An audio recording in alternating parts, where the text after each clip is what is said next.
Another edition of WNCR-TV Now, as we talk about things impacting our state, our city, and our nation. Do hope you had a fantastic weekend.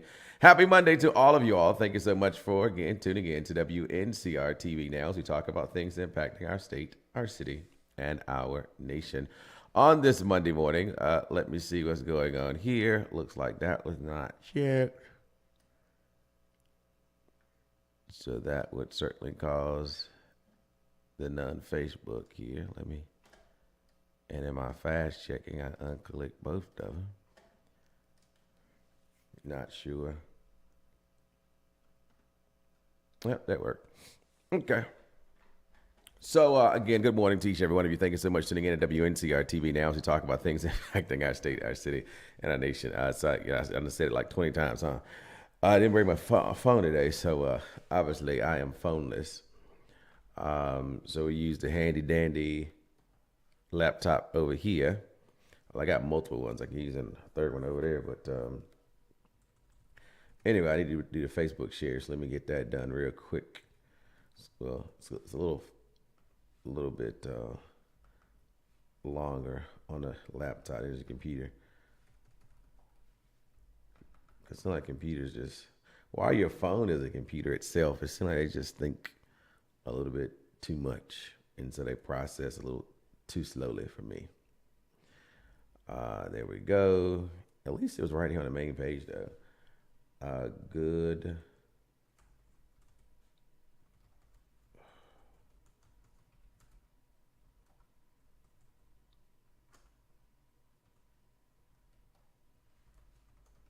There we go.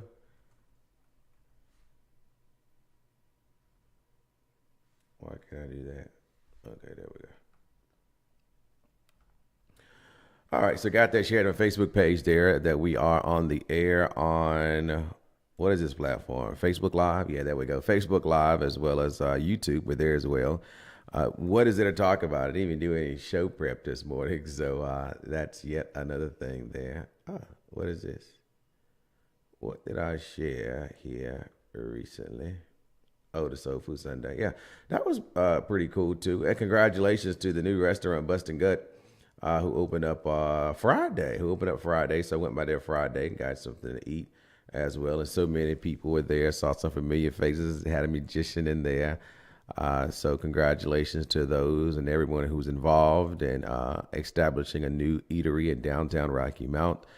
Now let's get some more lights turned on in downtown Rocky Mount and continue to grow and build the downtown community would be certainly great. And congratulations to all of those businesses who are in the downtown area who continue to turn lights on every single day to make downtown what we know it is today. But of course, again, you want more and more activity in our downtown community. But nevertheless, Maryland style seafood, Bustin' Gut, is now open in Rocky Mount, North Carolina. So excited about that. And any other businesses downtown I may not even be aware of. Congratulations to you as well, because I don't know everything for sure. And so that's that. So that's good stuff for all those. And of course, just not downtown. Anything that's happening across our city, good stuff when people make an investment to do something in and around for their community is always good. Let me see if I can get this off full screen. There we go. That's going to help me a whole lot. And what was this I was looking at here? This is for the Department of Education. Yep. All right. So let me see. City Council has a special call meeting today. I'll find out what time it is in just a second. But they have a special call meeting today dealing with a couple of issues. And there's supposed to be a threat of damage and wind saying it's possible on Monday. So it's a severe storm alert here in our community. And of course, Rocky Mount is in the most severe part of it. I will say between 5 p.m. and 7 p.m. tonight. Again, damaging winds, tornadoes possible Monday. So be mindful of that. So Rocky Mount, Conway, Roanoke Rapids, Wilson, Smithfield, Goldsboro, you name it, it's there. And the threat happens earlier for the Roxborough, Durham, Silver City, Siler City rather, in Sanford. That's between 3 and 5, and then 4 and 6 is in the Raleigh Lewisburg area as well. So be mindful of that. So if you don't have to be on the road, certainly don't be on the road during that particular time. It's always better to be safe, for sure. Then late last night, I got an email from someone, not an email, but a text message about the 42nd Oyster Bar, 42nd Street rather. Oyster Bar is closing its doors Sunday. I think was its last day. Opened up. And so, they're closing down. And it looks like it's more of a rent issue because of the growing cost of property in downtown Raleigh. It has the new owner, the owner, and I guess the owner of the land, or wasn't able to work out a deal. So they said, you know what, we'll get on out of here. And so that restaurant had been around for quite some time. And so, they said when people found they were closing, that the lines were out the roof, that people were going in there. Another piece of news is Elon Musk hands out $1 million payment after Wisconsin Supreme Court declined requests to stop him. Elon Musk gives out a $1 million check on Sunday to two Wisconsin voters, declaring them spokespersons for his political group ahead of Wisconsin Supreme Court election, with the tech billionaire cast as critical to Donald Trump's agenda and the future for civilization. It's a super big deal. He told roughly 2,000 people in the crowd of Green Bay on Sunday, taking the stage in a yellow cheese hat. So there you go. Musk and group supporters have spent more than $20 million to help conservative favorite Brad Seminole in Tuesday's race, which will determine the ideology and makeup of the court, likely decide key issues on prenatal background, in a perinatal background state, rather. Okay. Musk has increasingly become the center of contest with liberal favorite Susan Crawford and her allies protesting Musk and what they say is the influence he wants to have on the court. I think this will be very important for the future of civilization, he said. It is that significant. He noted that the state high court may well take up redistricting of congressional districts, which would ultimately affect what party controls the U.S. House. And so, so it looks like redistricting should be happening another 5 years, but those who plan start early. So I get it. And you oftentimes hear me talk about planned because I think that is critical to the success of grassroots organizations, critical to the success of non-grassroots organizations as well, because people are thinking. And if you don't believe me, watch and see what continues to happen throughout our nation, throughout our country, throughout our state, throughout our county, and throughout our city, and our local school boards, for that matter, at the local level of electing possibilities. So those things are important that we participate in the planning process. And if we're not participating in the planning process, develop our own plans as to what we want to see happen in our nation, what we want to see happen in our state. And then surround yourself with like-minded individuals, and together y'all form a coalition. I was watching last night on Netflix or Peacock or one of them streaming services, the Rosa Parks story. And while there were multiple Montgomery bus boycotts, or not boycotts, but at least people failing to get up and arrested for not moving on the bus, and how Rosa Parks, they decided to use her as the individual to be the official incident that sparked the whole folks in the South to not participate in the Montgomery, Alabama busing transportation. They elected to walk instead. And then, at one part of the movie, it was showing an individual who was saying, but let's just write him a letter instead. Let's just not do the boycott because it's, against the law. They said, well, we won't do a boycott. We will just do a protest on the first day of her trial. And of course, ultimately, we know the story. She was found guilty. And so the bus boycott lasted for nearly 361 days until the Supreme Court ruled it unconstitutional. And even after that, we know that Montgomery Bus Company ultimately ended up going out of business completely because of decisions they made on how they treated different people that were in America. And so there you go. I want to say good morning to those who've tuned in thus far to Wncr-Tv Now, and wherever you might be. Oh, here we go. There we go. I want to say good morning to Melinda Ingram, Allison Williams, as well as Alice Bailey, Andre Smiley, John Jordan, Gwendolyn Swain, as well as Deborah Gunter and Irma Maxwell. Thank you all for tuning in to WNCR-TV Now. Hey, caller, good morning. You're on the air. Good morning, Mr. Bronson. Good morning. You know, I've tried to keep up with current events, and just Friday, the Trump administration is truly going to Congress to try to get the SNAP benefit changed. They're saying they don't want to allow snacks, sodas to be eligible for individuals. Do they realize that in most elementary schools they have a snack period for children, and those snacks that they bring to school is from the SNAP benefit card? I hope Congress don't act on this. This is becoming a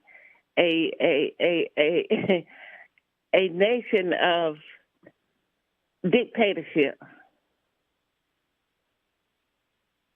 And I hope and pray that the people doesn't allow this to happen.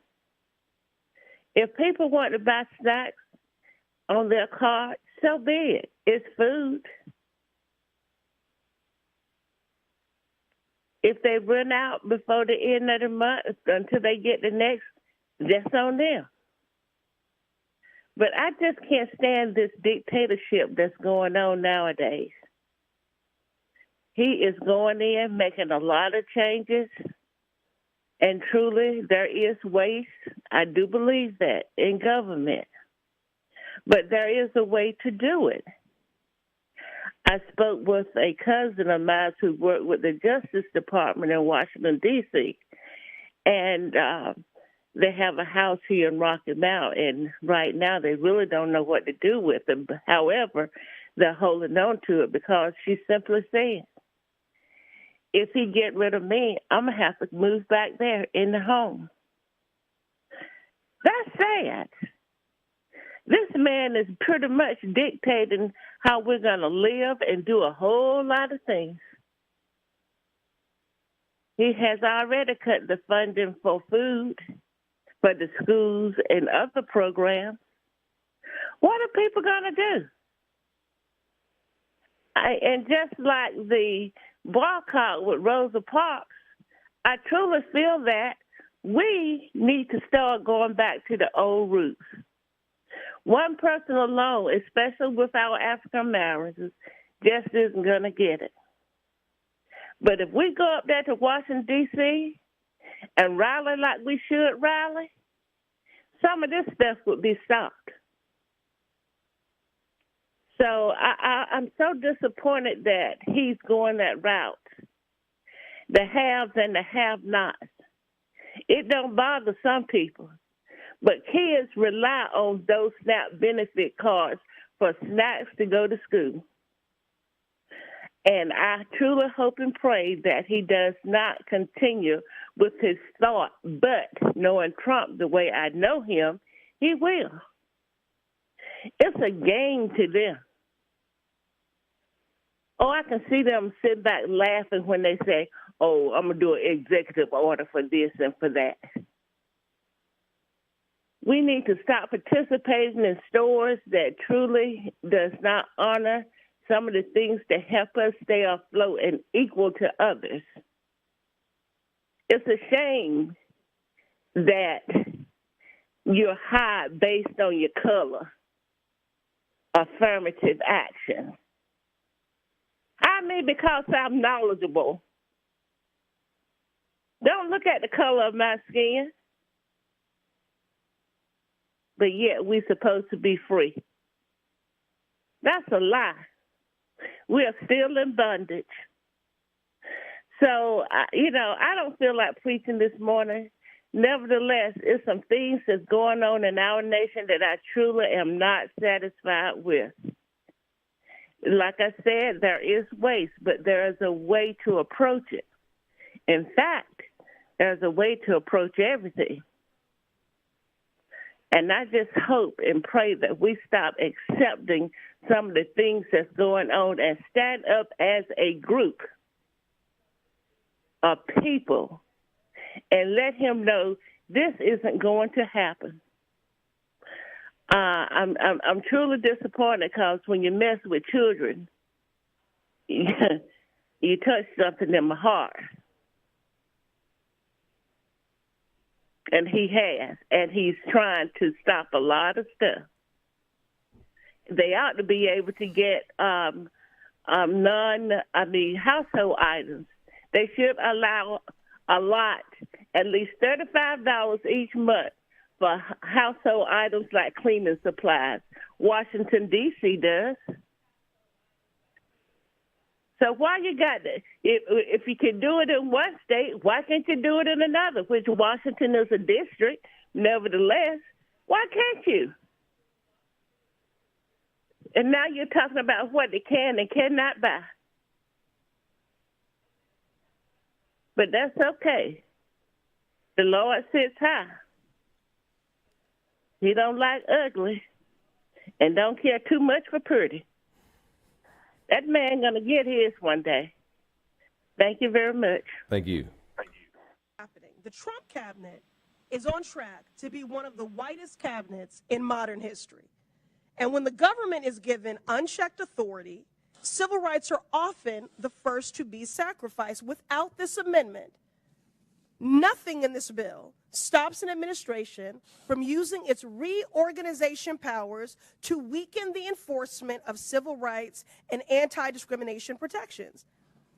So I don't know why anyone here would be either deafeningly quiet or be opposed to a guarantee that government cannot support segregation. This bill grants the president and executive departments new powers, and it is essential that we explicitly limit these powers from rolling back civil rights and supporting segregation. Now, listen, I'm somebody who believes, in the power of data.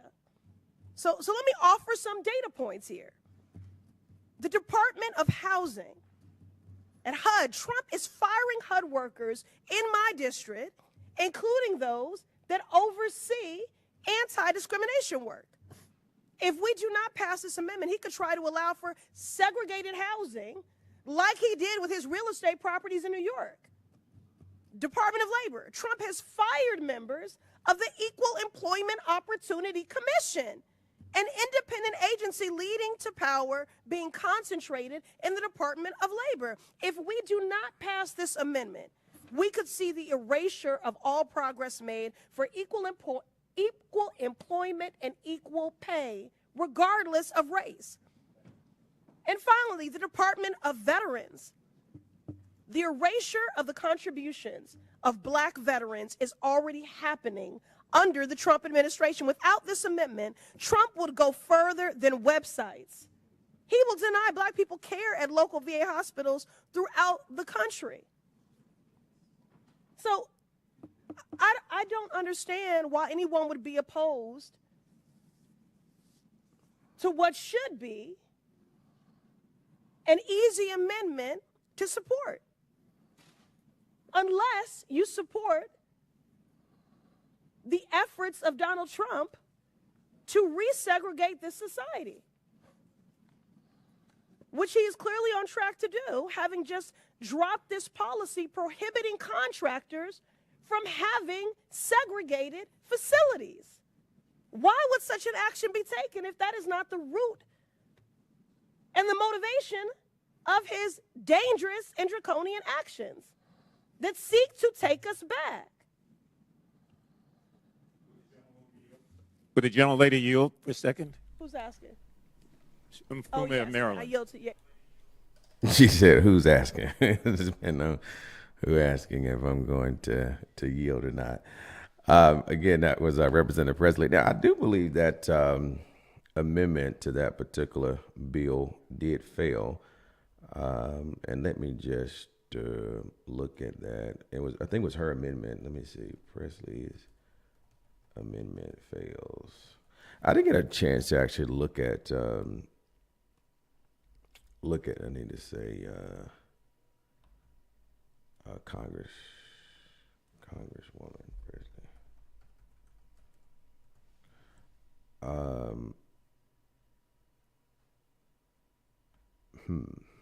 That ain't coming up, but I do believe that that failed on that situation.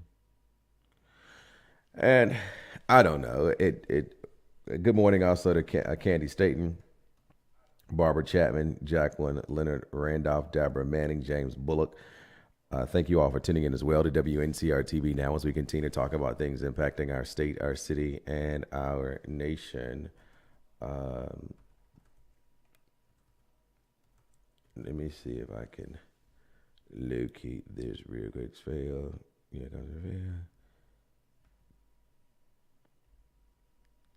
you dictate at the fairgrounds transfer. So there's a lot of just conversation about what is happening in America.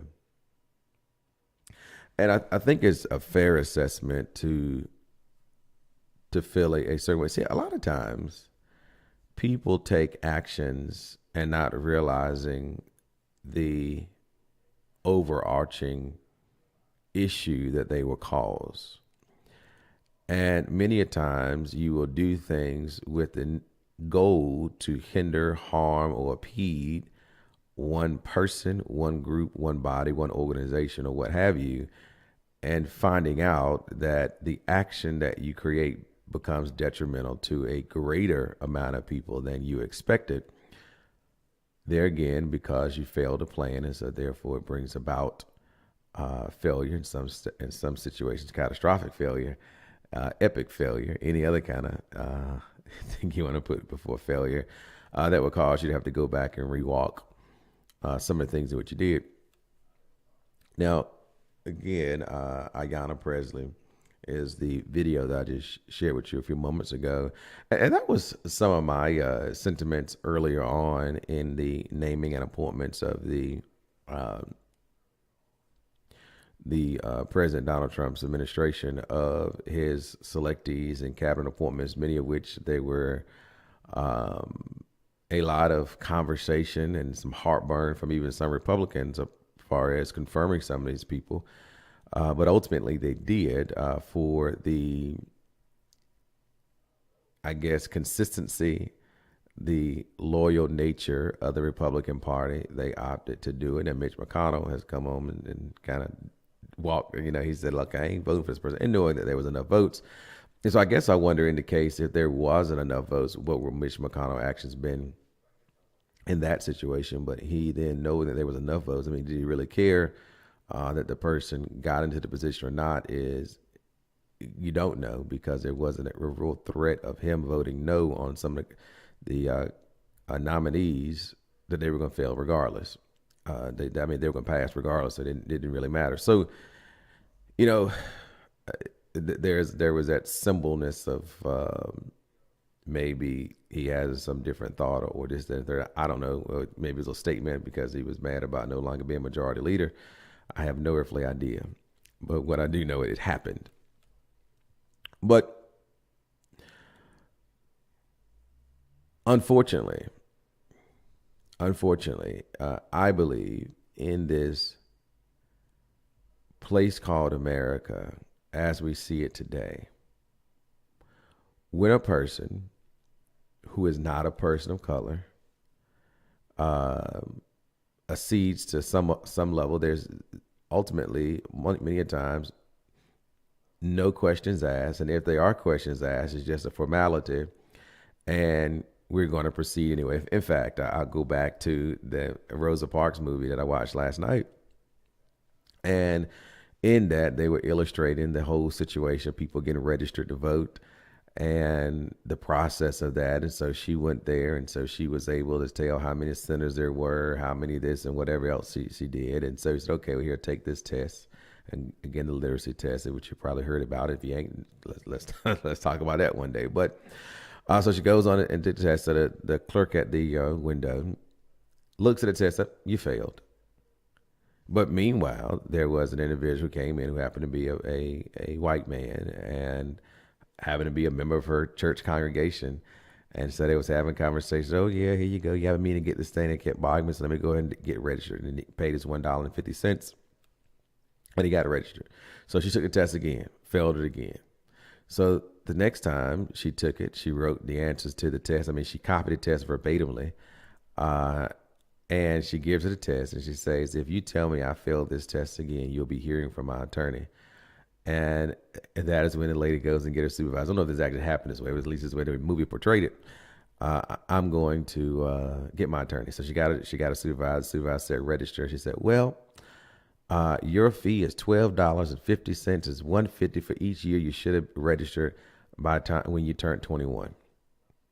Now, the goal there was to think that she didn't have the $12.50, which she happened to have. She pulled out a whole bunch of money and registered. She said, now I would like my registration card. The lady said, I will mail you your registration card. But when you think about where America once was and think about just how close that was. I mean, Rosa Parks just died in 2005, 10 years ago, right? No, it's 2025 now. Yeah, that's wow, 20 years ago.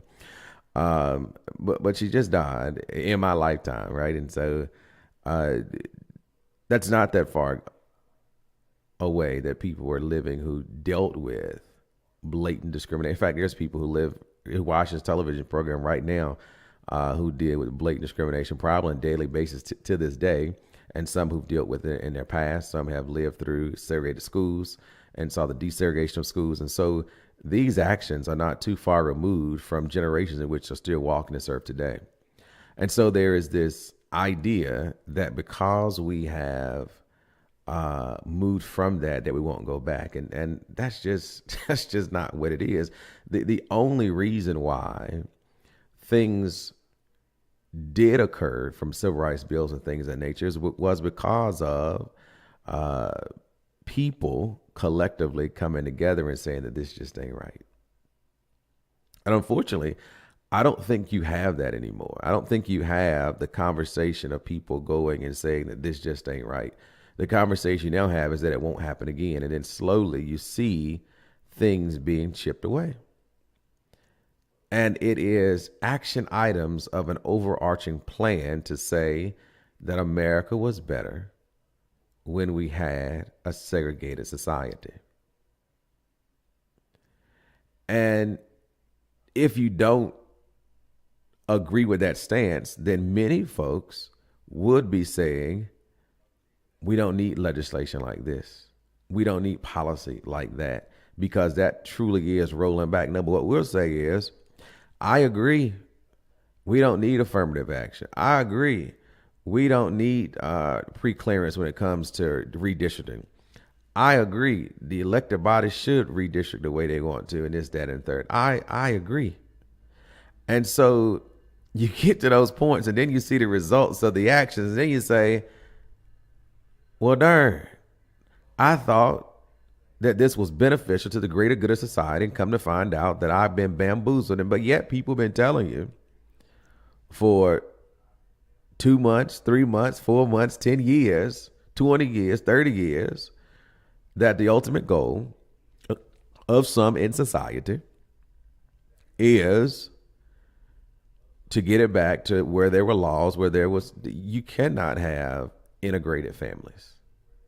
You got some people who greatly believe that there shouldn't be any, a term they used long ago, race mixing. So when they see multiracial families, people look negatively towards that. Even to so to say that people have not changed, but yet people have a problem with it, shows you, or should show you subconsciously and consciously for that matter, that there is a thought process in the land that people have an issue with folks working together. And if you allow the rolling back of things, we're going to find ourselves in a situation where some of those laws that never left the book, they just weren't acted upon, will be reopened, reused. And a prime example of that is some of the archaic laws that President Donald Trump seems to have a hot pen about, a hot mind about. Who in the world is giving him time to research and say, Mr. President, what about this law? He go find things, I don't know, before America was America, which is impossible. Okay. I'm just sarcastically saying that. But go find things that far back and say, this was never repealed. So it's still the law of the land today. It was never stood before the Supreme Court. So my interpretation of this is this. And so this is the way we're going to move forward with it. With a goal to create, as a caller said before, the haves and have-nots. This is where we are. This is not no hyperbole. When you sit down with a conscious and thinking mind as to what is going on in our country, and then we will. Well, let me go to this phone call because people have been calling. Hey, caller, good morning. Well, Mr. Bronson, I have never watched the Rosa Parks movie. However, just last week, two came on back to back that I found very interesting, and it make you think where we are today. Mm-hmm. And that is the Free State of Jones, starring Matthew McConaughey, and the other one was Amistad. Am I pronouncing it right? Amistad? I'm not familiar with what you're talking about. Okay, those two movies are really great movies to watch, and it make you reflect on what is actually happening today. And, of course, they are going to make some changes and modify what the movies is all about, but it makes you think. And one of the other things that Trump is trying to sign an executive order for is to the removal of sanctuary cities. Right. And that's a biggie. And all those, I hate to say it, Hispanics that vote for him, now you see. For him, it was all about the vote. He ain't cared nothing for you, like he done a lot of people. But it should be a limit. He may be the most powerful man of the United States, but that don't mean that he can go in and do just anything that he wants to do. And I have a question for you this morning. And when I ask you, I'm asking for a reason. Do you feel that I would do good in a public office? Well, sure. I mean, I think everybody can, in some cases, do good in public office. Yes, I think that you are persistent. You're going to be an investigator to find out down to the bottom, and you're going to stay on it to the issue, and things are resolved at the end of the day. So, yeah, absolutely. I think persistency is what happens in great leadership. And I think also you listen as well. And so you don't think you have all the answers. So, absolutely. Okay. I just want to know how people feel about it. If others have comments, please add them today, because I'm really looking at something. I don't know whether or not at this particular time I'm going to follow through, but nevertheless, I'm looking. I believe in change, even though I'm a keeper of the old. But I just feel that we as people need to do more in our community, our townships, and our nations. I'm just fed up with a lot of stuff. And my other question to you this morning is, code enforcement, if abandoned cars, even if they're not on your property, how long after you notify them will they come and remove them? I know I need to call code enforcement, but nevertheless, I was just asking the question. I don't know, because it takes quite a long time for code enforcement to do certain things on certain pieces of property. So it just depends on what it is, where it is, and who called, perhaps, because I think there is Well, still my question is, if the city ordinance have something in place, they don't I don't follow care it. whose property They don't it is. follow it. I don't care Well, guess what? I got an issue that I'm dealing with. Yeah. And look, like you said, I'm persistent. Right. But some things just got to change. They talking about blight in the communities. Mm-hmm. That's one of the blights. Old abandoned cars, just like I mentioned up there where Memorial Hospital is at. You coming in with such a structure, beautiful, and you going to let them abandoned cars sit back there? Or you haven't addressed them? Or you can't tell the community what the plans are to get them out? Just like all these rats over here, these rodents are terrible. Old abandoned junk. Fifth. Mm. This is what's going on in the neighborhood on the Edgecombe County side. And we'll never be looked at as a prominent part of the city if we who live over here don't start doing something about it. Mm-hmm. It's just like I mentioned Raleigh Boulevard and how establishments have just moved out. Here today, gone tomorrow. And nobody can tell you why. It's unfair to the people. Why should I have to run over to Nash County to get certain things? Especially when it comes down to a drugstore. And I've been talking about this for a long time. Sure, you got two over here, but they don't have what people actually need. They got the prescription part of it, but they don't have the shelf part of it. Or I can go in if I want to buy a Band-Aid or some cough medicine. A drugstore is supposed to have household items that you need. So we got to make some changes. You'll never get a vendor in Edgecombe County if you don't advocate when you seek these employers or these vendors how long you're going to be. I bet you they ain't closed no Dollar Tree. They ain't closed no Family Dollar. Because that's how you see us.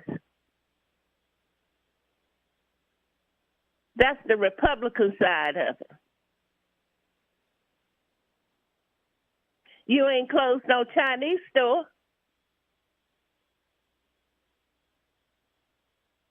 So why close stores that African Americans tend to benefit from? I got a problem with it. I shouldn't have to drive to Sunset Avenue or go to Walmart. And nobody speaks about it, seems like, but me. Fed up this morning. Thank you. Thank you. 252-407-8432. That's 252-407-8432 is the number. John Jordan says he's emailed Councilman Knight and Joyner about the lack of drugstores in Edgecombe County. Rocky Mount. Amistad is the name of the movie. Okay, let's check it out. Thank you, Ms. Gwendolyn Swain, for that as well. But yeah, so there's a lot going on. I will say, I remember when years ago, Sheiks was coming into town and they wanted the Sheiks out there crossing at 64. And Sheik's official response was it was not the quantity of traffic, it was the quality of traffic when it relates to building a Sheik's on Edgecombe side of town. And then we see years later the Sheiks that they put on Bivany Road was the very Sheiks they closed down that probably would still be open today had it been on at the crossing at 64 providing the services in which they provide. But yet they chose to look at the quality of traffic versus the quantity. And I get it at the same time that there is some things that, as residents and communities, we must be respectful and mindful of establishments as well and the investment that they make. At the same time, let me go to this phone call real quick. Hey, caller, good morning. Good morning. Can you hear me all right? Hear you well. Okay, I'm on my Bluetooth. That's why I asked. I listened to the conversation and, enjoying it. And I did just want to say that I don't have a view of life. And you probably know from me and you talking over my dog barking, I'm sorry. Me and you talking over the walks and stuff. I don't have this view of I don't think America's anywhere close to being in a state where we're going back to segregation. Like I think that's just that's not anything anybody should be afraid of. I just think the state of America and the way people are and the way the youth are and how they are thinking their worldview is not really connected to we're going to go back to a time of whites and blacks are drinking and going to different schools now. There was a recent guy, Trevor Noah, who had a news anchor show, was on the daily news show. He's not from America, but he's a black guy. He's from Europe or England, whatever. He's for segregation. So a lot of people on the left, or Democrats, I would say, kind of like the idea of segregation. Either way, I don't think that's happening because Trump is a man with a wife that is a foreign woman, not American born, still has an accent. And J.D. Vance, our vice president, has a wife who is Indian, who is, as you just said, a person of color. And so this view that Trump is trying to maneuver or connive a way to separate whites from every other race, I just don't think it has a place that we have to think about that in looking forward to the future and what we want for our country, for our neighborhoods and communities. And then it was, I don't know if you saw it in recent news, it was like this past week in Pennsylvania, it was a city worker, state city worker, a black woman who went to work and she found a noose, a belt tied up as a noose on her table. So she called the people in HR, maybe, called the police. They got involved, and then they started investigating this potential hate crime.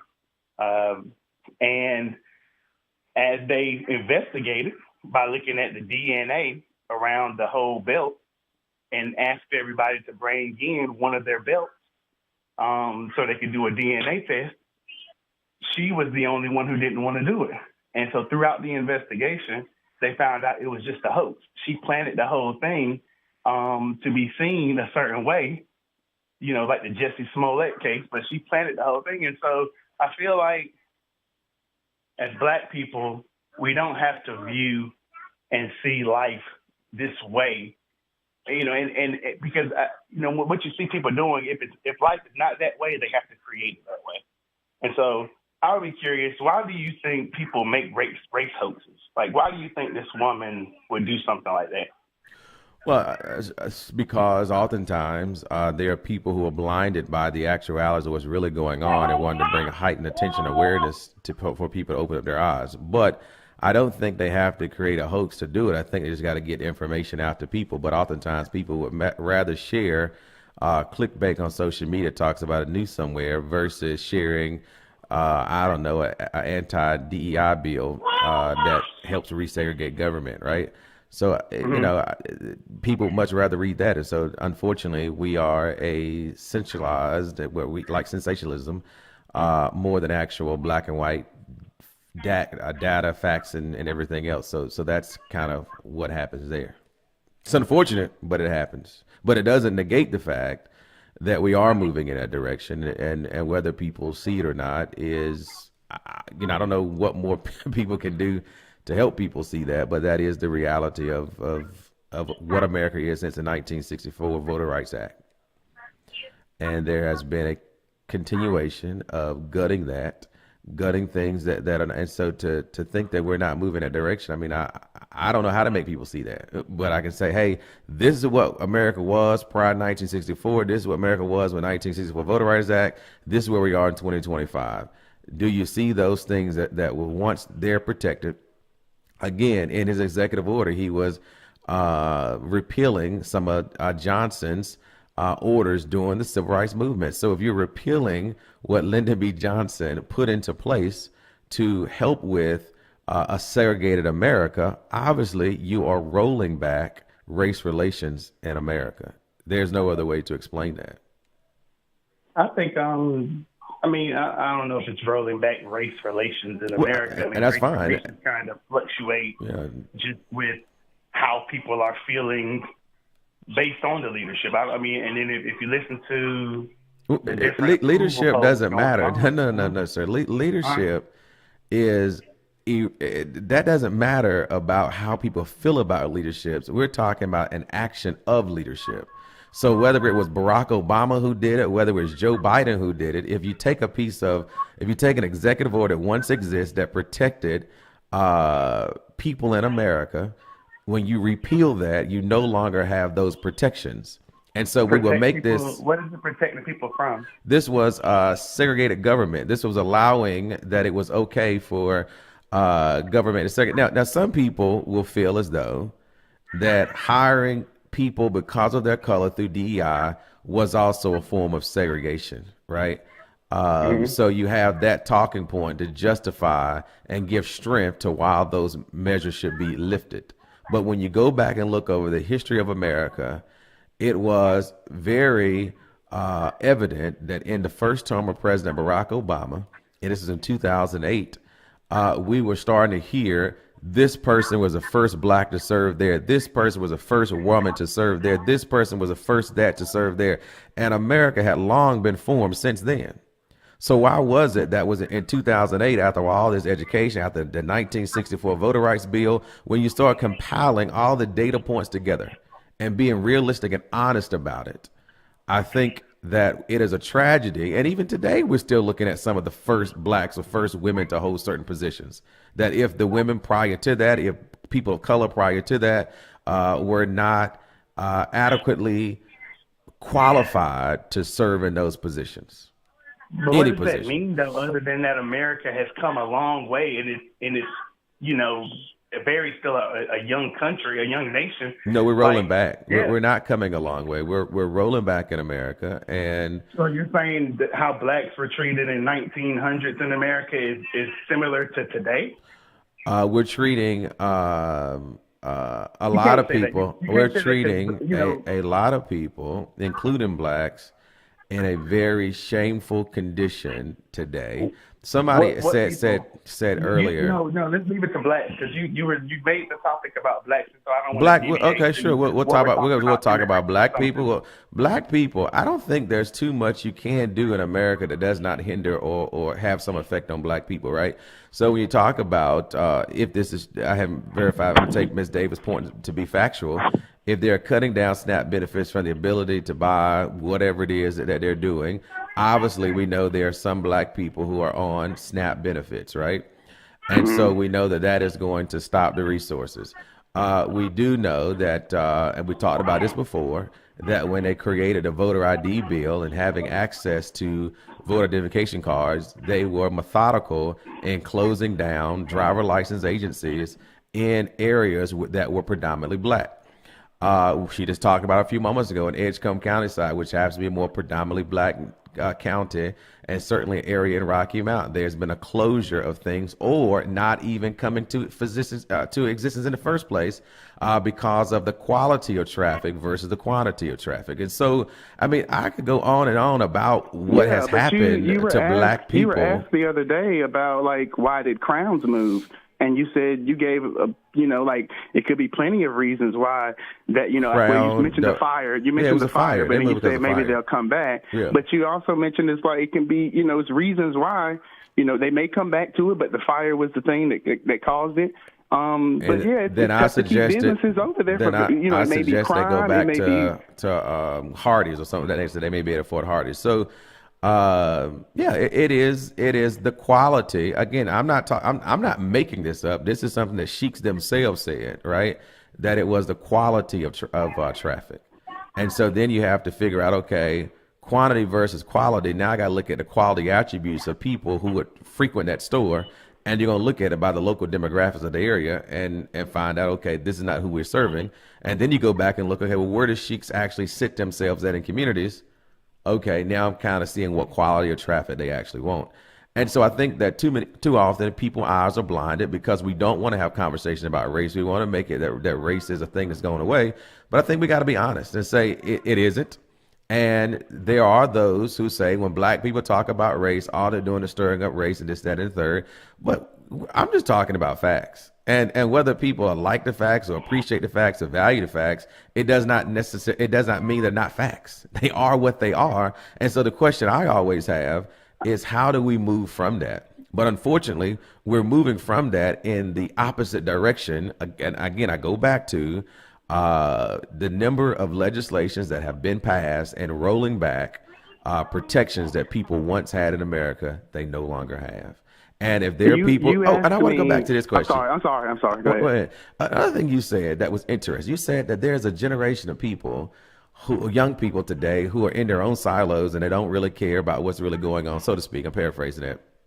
That is the most dangerous place to be, because when you are not in tune to what is happening, things can happen to you that you don't realize until after they happen. And so you're right. There is this Generation Z and all these other things who are totally in a world of their own, and which are going to find out that life is happening to them versus them being a part of these decision makers. I would say, I say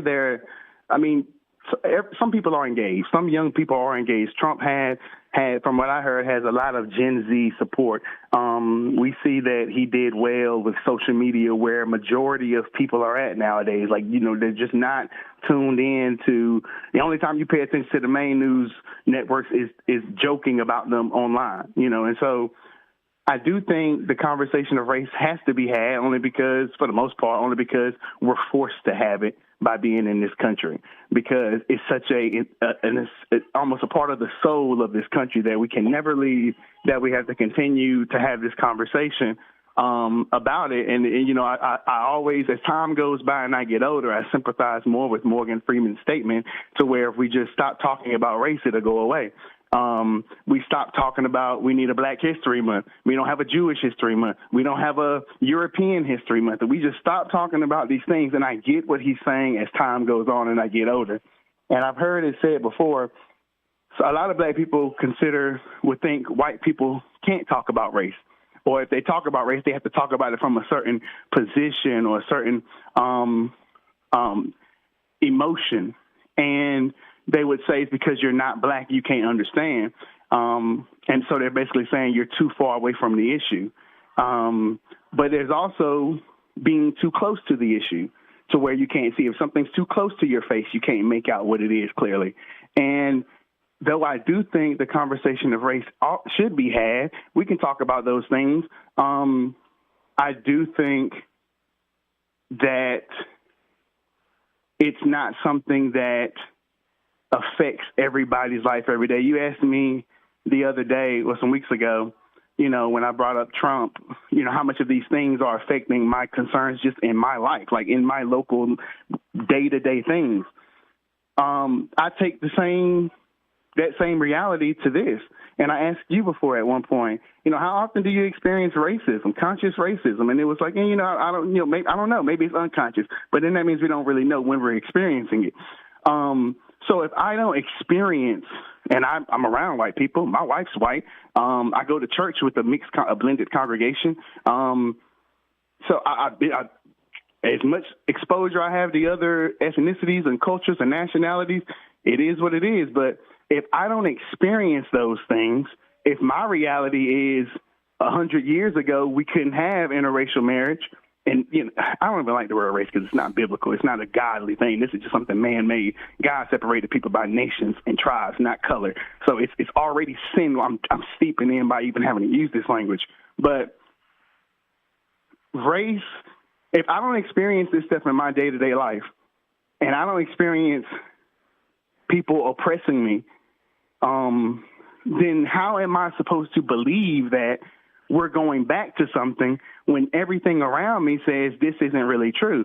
And so that's why when you asked me the other day, why focus on this big, picking your party, picking your side thing when it's not something that affects your everyday life and concerns what you want?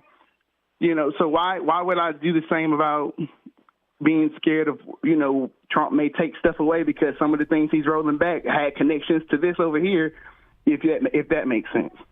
Well, because it's going to actually interfere with what you really said you enjoy. You enjoy the flexibility and freedom to have interracial experiences, right? I, being a student of East Carolina University, enjoyed the flexibility of having and to have white friends to this day, right? Start being in advanced classes. I was in class with very few black people and a whole lot of white folks that were in my class. And when I went to Parker Middle School, et cetera, and it kind of changes when I matriculate through school. But so at the end of the day, to me, you would be one of the prime examples as to why you would not want race relations to falter, because there is an element within today, the Republican Party, that are doing things that's going to, I promise you, unless they change their mind, these next couple of weeks or days and start acting differently, they're going to affect life as you know it. And so the things that make you smile every day, the relationship that you have with your wife, and et cetera, those things are what some people in the Republican Party, not all, because all are not like that, they don't like that. They don't like the idea of that. And they will mask it. They will talk with folks one way in one room and another way in a different room. And that is the split personalities that people have. And that goes with black folks, white people, Asian folks, any kind of folks. They just go with folks. This is nature of people, right? But the reality is those things are happening. And so what some will do is try to keep you talking and thinking about something else while they are focused on, I don't know, border security and this, that, and the third. Meanwhile, at the same time, they're going to be cutting your throat, dealing with things you value and appreciate and respect about the growth that other people labored for years, died for over the years, so we can have access to, and they're slowly being taken away. And sometimes you don't miss your you don't miss your water till your well runs dry. So while you still got look cup here, look cup there, it's fine. Ain't nothing gonna happen to it. And eventually that well is all drawn up. And it's not about being afraid or scared about it. That's not the ideal of my conversation on the air. My ideal of conversation on the air is to have an understanding as to what is happening, look at things critically so you can see the connecting points, not to be afraid, but to make a plan and figure out, how do I keep my way of life the way I want it to be? That's all it is. That's all it is at the end of the day. I don't have anything against black folks, white people, any other people. What I have a situation against is when you try to impede what we know has been helpful over the years to move people forward. Well, look, I didn't even realize it was 9:08. It's time to get up out of here, brother. God bless you, brother. All right. Thank you so much for tuning in to WNCR-TV Now. It is time for me to get up out of here. We'll talk more tomorrow. Don't forget, the city council meeting or committee meeting is today. Don't know how much it'll be closed session, but I don't even know what time it is. If anybody knows, drop it in the chat somewhere or whatever. Or you can go to City Rocky Mountain's website, www.rockymountnc.gov, find out when it is. The notice should be there as well. As always, enjoy the conversation. Enjoy thinking critically as we move our communities, our nations, our city, everything forward. One conversation, one person, collectively at a time.